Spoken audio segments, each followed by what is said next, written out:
ada perasaan kita momok kan Nabi Rasul. Seolah-olah Nabi Rasul pun Nabi pun lebih kurang kita, dia pun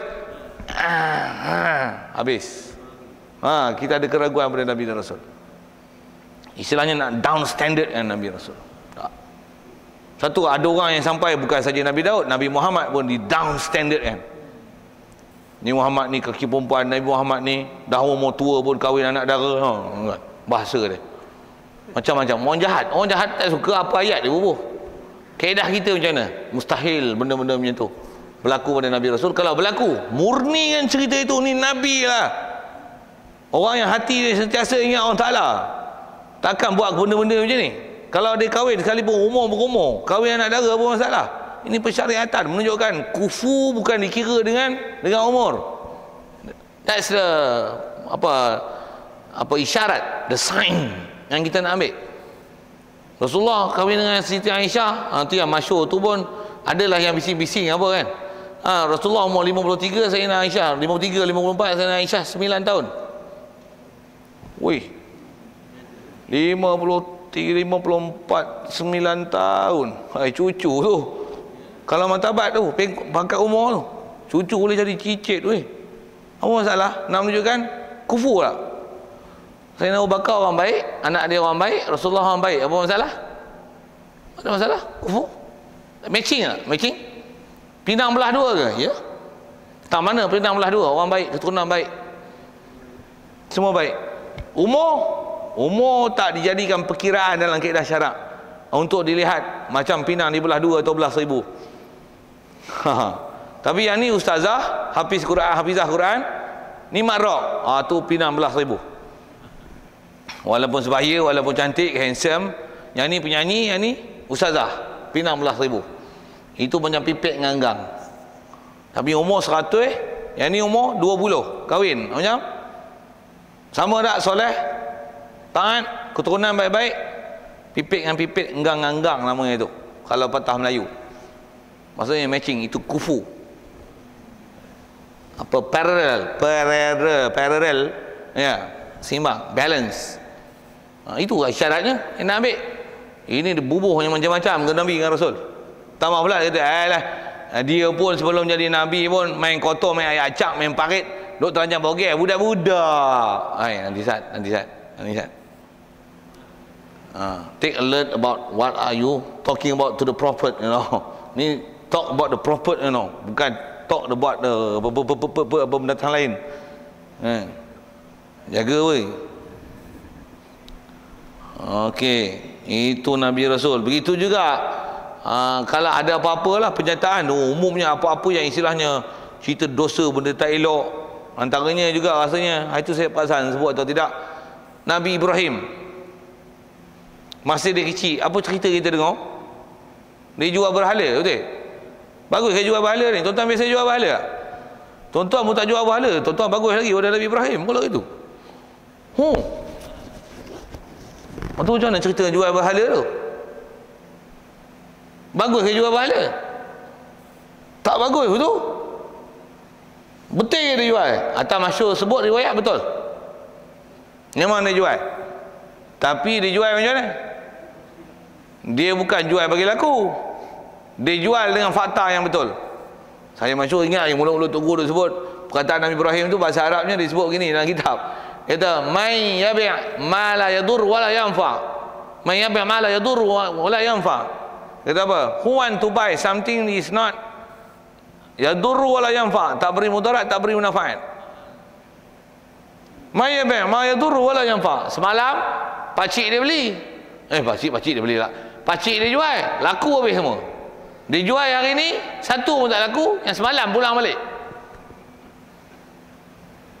Bagus tak dia jual itu? Bagus. Awal-awal lagi dia telah mengajar sistem bab ketuhanan. Begitu juga ada kisah yang orang momok kan kepada Nabi Ibrahim. Jaga silap Itu Nabi Ibrahim dulu pun sesat. Pasal apa? Pasal dia tengok bintang, dia tengok matahari. Dia kata matahari inilah Tuhan aku. Falamma janna alaihi al-lailu ra'a kawkaba qala hadza rabbi. Bila waktu malam dia nampak bintang, dia kata bintang inilah Tuhan aku.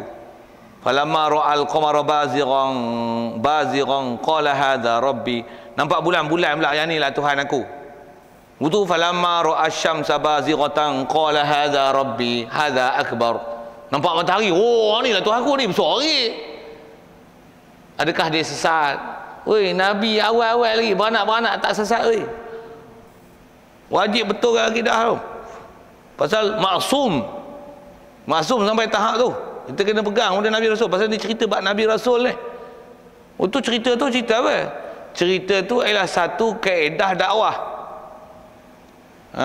Dia nak perolokkan kaum ni yang ada sembah matahari, ada sembah bulan, ada sembah bintang. Dia gunakan istilah cakap ajukkan cakap kaum dia, inilah Tuhan aku, bintang, bulan. Biar siang macam hilang. Tuhan sudah lari mah. Yang mana kaum dia duduk sembah matahari, dia kata inilah Tuhan aku. Cakap ajukkan, olok-olokkan Tuhan kaum dia, inilah Tuhan aku. Hadza rabbi, ini lagi besar. Tapi bila malam hilang juga. Yang dah ni. Ini apa punya Tuhan? So itu kaedah dakwah, format dakwah tu. Bukan itikad Nabi Ibrahim alaihissalam. Ibrahim tak pernah ada itikadnya tu. Dia daripada kecil orang Taala pelihara dengan akidah yang sahih.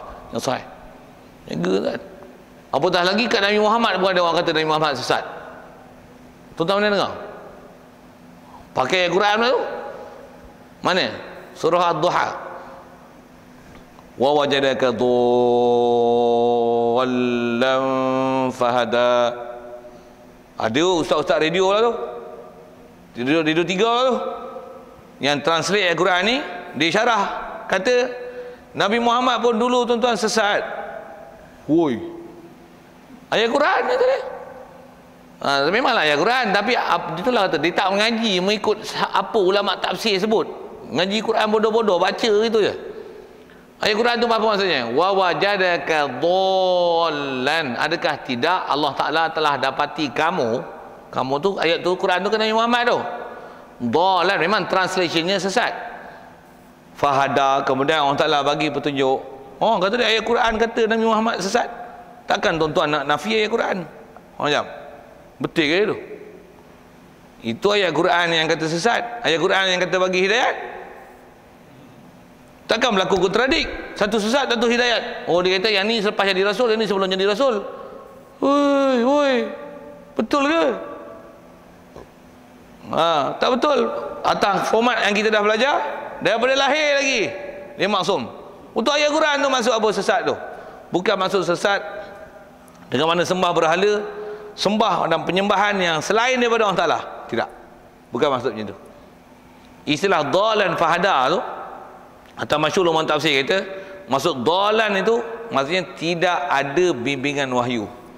Lepas tu baru datang Jibril, datang bagi wahyu. Jadi dhalan itu dengan mana dia orang tak sembah berhala, tapi jiwa dia hanif, tu istilah yang dipakai. Dan kita tafsir, apa makna hanif? Dia tahu mana baik betul. Maksudnya dengan akal yang waras, dia boleh nilai. Mencuri salah, bunuh salah, zina salah, sembah berhala tak betul, berhala bukan Tuhan. Morally dia dah tahu lah benda tu, walaupun tak dapat bimbingan wahyu. Tapi apa nak disyarahkan pada umat tentang Tuhan sebenar ni, tak ada knowledge kat dia. Yang tu baru fahada dengan datangan wahyu. Yang Tuhan sebenar ialah Allah. Tapi dia itu masa sebelum dapat wahyu tak ada bimbingan, tapi tak pernah sembah berhala. Itulah maksud dhalan.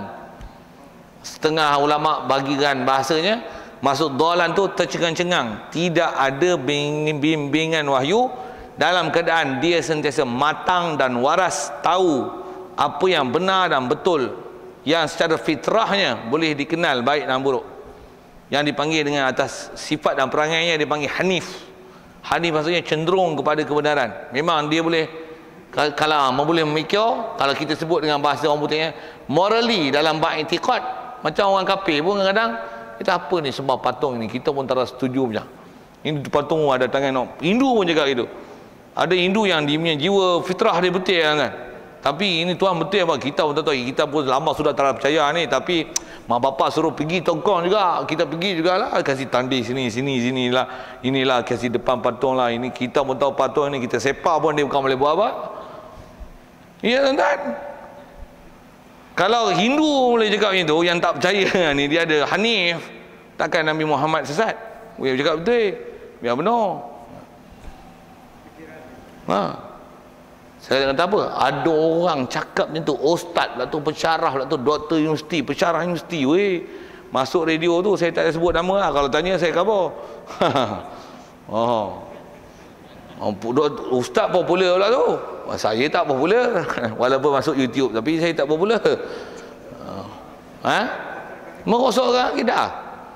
Itu bicara kita. Pasal kita dah belajar format. Satu bila kita belajar format, biar benar Nabi Muhammad sesat. Kita akan buat muka itu. Demo ni tak ada, dia orang tak belajar format. Kitab macam ni, dia orang tak mau belajar. Sifat 20 ni falsafah. Kepala sampah yang kau, kepala otak sampah. Dia kata Nabi Muhammad sesat, mau tak kata apa? Baik. Jadi atas kita bicara tu, nak kata tak mungkin berlaku kontradiksi antara mengikut Nabi Rasul dan berdosanya mereka. Tak mungkin jadi gitu. Tak mungkin jadi gitu. Satu, bila ada mana-mana kisah ayat Quran, apa saja seumpama itu yang bercanggah dengan format yang ulama dah bina untuk kita dasarkan konklasi semua pada Quran hadis ni, jaga format ni. Bila katalah ada sesuatu benda yang clash pengetahuan kita dengan apa kita dalam i'tiqad, ada maklumat macam ni, nak sebab apa? Ensure yourself get information from the right person. You must dissolve it, selesaikan dia. Dan untuk dissolve itu, you must ensure you get information from the right person. Remember about that. Satu, kita belajar format. Waktu kita belajar format, walaupun kita tak ustaz, walaupun kita tak tok guru, walaupun kita bukan balik Mesir, bukan ada doktor ke master ke apa ke mufti apa, jauh sekali lah. Main masjid bodoh ulang alik itu kita main jemaah baca Fatihah pun tak pernah talaki dengan guru boh bahasa itulah. Tapi kita tahu format apa betul apa salah. Walaupun yang tu ustaz balik Mesir, kita tu macam ustaz ni, walaupun kita tak ustaz, even we are not ustaz, we know ustaz tu betul tak betul. Pasal apa? Kita belajar dengan ulama ajar format asas. Yang ni benda yang telah ditinggal oleh umat Islam lah ni. Format ni dia tak ajar. Tak diajar pun. Tak ada lah, susah lah. Kami pondok memang ni terah dia ni. Syarah clear. Ya. Memang tak cerita pun. Dia cerita macam hal tadi lah, cerita sesat lah. Cerita hal tak betul. Sagi ayat-ayat dia apa sikit? Ada pendapat. Dia ambil pendapat tak apa-apa pendapat tu. Dia bukan ambil hak mutamak yang rajih, yang atas akidah ahli sunnah wal jamaah yang sharih, yang betul tu macam mana. Dia ambil pendapat. Sagi dia kata pada pendapat saya lah. Mula pendapat dia. Dia pakar lagi pada ulama-ulama dulu. Baik, jadi kalau kita tengok cara penakulan fikir tu cantik tu. Kalau khianat Nabi Rasul, kita pun disuruh khianat juga. Pasal Allah Ta'ala suruh kita ikut Nabi. Jadi kalau Nabi khianat, kita khianat lah. Tak mungkin gitu. Pasal Allah Ta'ala tak suruh kita khianat. Bila Allah Ta'ala tak suruh kita khianat, mestilah bila suruh ikut Nabi, Nabi tak mungkin khianat pada dia. Jadi bila Nabi tak mungkin khianat, tentulah dia amanah. Okey, clear? Siap. Cara berfikir cukup mudah, cukup rasional, cukup simple. Budak tadika faham. Cuma kita tak pernah belajar ikut cara-cara rasional berfikir gitu. Okey. Jadi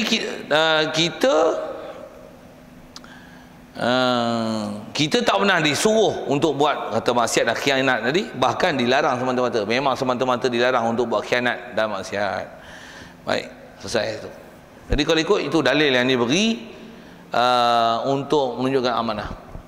Kalau sikit ke Nabi Rasul ni dengan ayat Quran, mana ayat Quran kata Allahumma salli ala, kata Nabi Rasul ni amanah. Amanah ni ambil pada kata macam mana? Ada ayat Quran yang sebut wa balagha rasuluhun nabiyul karim, tak ada innahu rasulun. Mana ayat mana lajak-lajak mulut yang sebut ni? ada sebut dengan belakang itu Rasulun Amin. Nabi Muhammad ni lah Nabi Rasul yang Amin. Apa dah Amin? Bukan benar. Amin tu daripada amanah. Wazam fa'il. Tuan-tuan tak faham tu, dengar saya nak sebut bahasa Arab tu sikit. Bila sebut ayat Quran dia kena main bahasa Arab. Pasal dia bahasa. Amin daripada amanah tu, amanah. Amanah ya'munu amanatan fahuwa amin. Bukan amin Fatihah tu, itu makna lain. Itu amin dengan makna istajib doana, perkenankan doa kami. Tapi kalau wa balagha rasuluhun Nabiul Karim, awak lajak pergi situ, Nabi Rasulun Karim, Rasulun Amin, ada Rasulun Amin. Jadi amin dengan makna amanah. Macam mana boleh ambil amanah? Pasal dah amin tentulah daripada fi'il madhi dia amanah ya'manu amanatan fahuwa amin. Bila amin tentu ada amanah. Jadi Nabi Muhammad pun kita biasa belajar sejarah, dia digelar sebagai Muhammad Al-Amin. Apa maksudnya? Orang yang amanah, maksudnya orang yang tak buat benda mungkar. Tak pernah buat benda mungkar. Okey. Ada soalan tentang asal kita sebut dalil, kalau disebah apa kita bicara, tak amanah dan konsep tu lah. Jadi apa-apa yang blur tuan-tuan tentang konsep akidah ke ayat Quran ke, tu yang format dia dah ada. Seperti saya sebut tadi, kalau tuan-tuan ada clash mana-mana fakta, to ensure yourself you must dissolve it dan mesti ensure yourself you get information from the right person. Mesti get information from the right person. Kalau person yang tak right, nanti dia akan describe dengan cara yang wrong information, wrong akidah. Oh, civil akidah, rosak teruk kan. Ya. Oh, cerita Israeliat ni memang cukup bahayalah. Pasal dia meresap dalam masyarakat begitu banyak tanpa kita sedari. Pula tu kita tak pelajari akidah dengan format asas tu. Jadi kita punya detektor tak kuat lah. Dah lah Quran hadis berapa ayat Quran je belajarnya pun. Dah lah belajar pun lenggok gitu, kitab pun tak bawa. Oh. Lepas tu format pun tak kemas. Esok ustaz dia kata ya. Ustaz semua ustaz pula tu. Ustaz semua betul, takkan ustaz tak betul. Jaga. Ustaz tak semua betul. Satu, saya kata tuan-tuan walaupun tak ustaz, walaupun tuan-tuan tak mufti, tuan-tuan boleh petikai mufti. Betul tak saya? Oh, tuan-tuan angguk tu okey tu. Ada benda kata biar benar mufti ni. Ada benda yang memang ayat dia bagus lah. Tapi ada benda apa ni pelik ni. Kesimpulannya Nabi-Nabi Rasul ya maksud. Ya. Ya.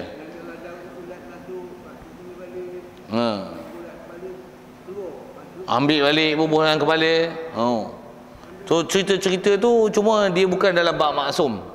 Yang tu dalam bab sifat harus Rasul, bersifat dengan sifat manusia biasa. Cuma kisah tentang Nabi tu, Nabi Ayub tu. Nabi Ayub yang kata bila dia sujud ulat jatuh, lepas tu ambil ulat-ulat bubuh oleh atas kepalanya. Ya Allah, biar benar. Tengok satu sudut bagus, taat, warak, apa lagi sabar kan.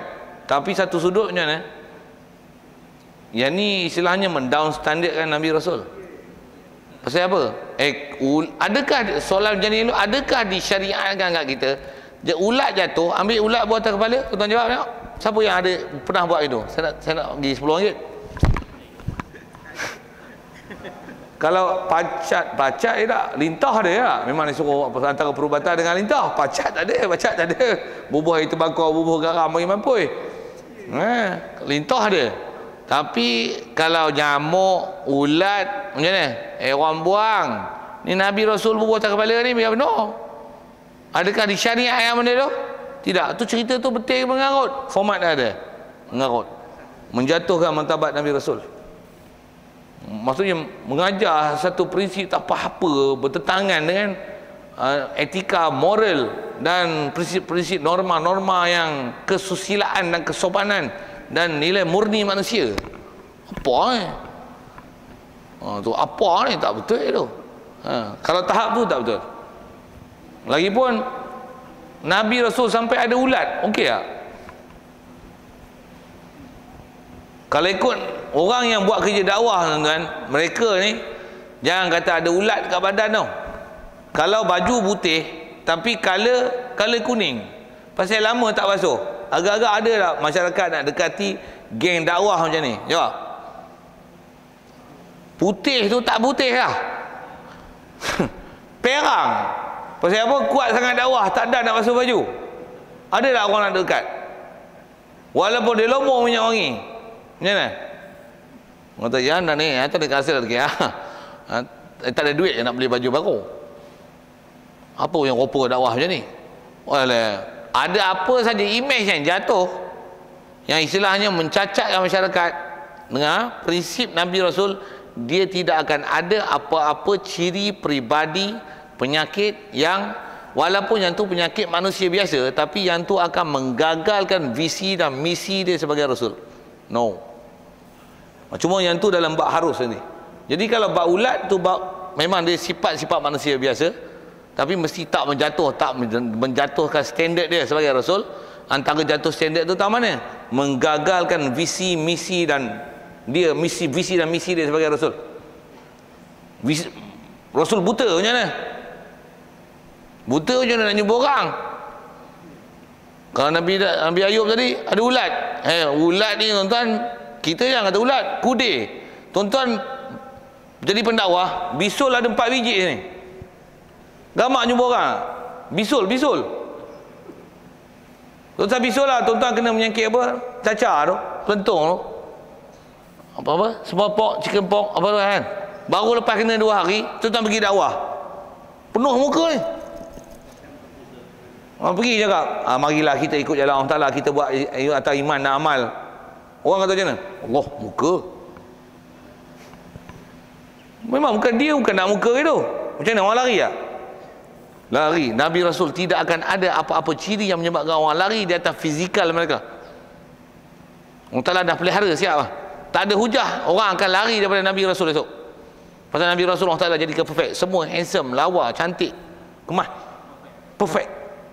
Tak ada orang boleh petikai tentang Nabi Rasul. Yang ni apa? Sengit, tempang, kontot, tinggi lampai, kurus, melampau, gemuk, tembun. Tak ada. Semua Nabi Rasul, kalau syair yang ada dalam kita jumpa yang selawat untuk Nabi itu, misla husnika ma ra'ayna. Kalau zaman dia, setiap orang yang tengok Nabi Rasul, dia kata misla husnika ma ra'ayna. Orang yang cantik macam kau, handsome macam kau ni kami tak nak tengok. Semua umat kata gitu. Cuma yang popular cantik Nabi Yusuf. Paling cantik Nabi Muhammad. Nabi Yusuf cantik macam bulan, Nabi Muhammad cantik macam matahari. Dia tak boleh tengok. Nabi Yusuf boleh tengok. Macam mana tengok gerhana? Boleh. Gerhana bulan, gerhana matahari tak boleh. Tapi paling cantik Nabi Muhammad. Tapi tak ada siapa yang sanggup istilahnya menatang wajah ke Rasulullah. Tengok tak boleh. Mesti tak, mesti paling muka. Pasal cantik dia tu anta syams, macam matahari. Apa nak sebut ni? Yang tu takkan ada benda-benda yang mendown standardkan Nabi Rasul. Cuma yang tu haruslah atas kita bicara ni amanah yang kata tidak akan ada apa-apa nama dosa. Ada lagi soalan kita tu? Apa-apa informasi yang pening ke, berselanggah, apa ke, bertelagah ke, ada?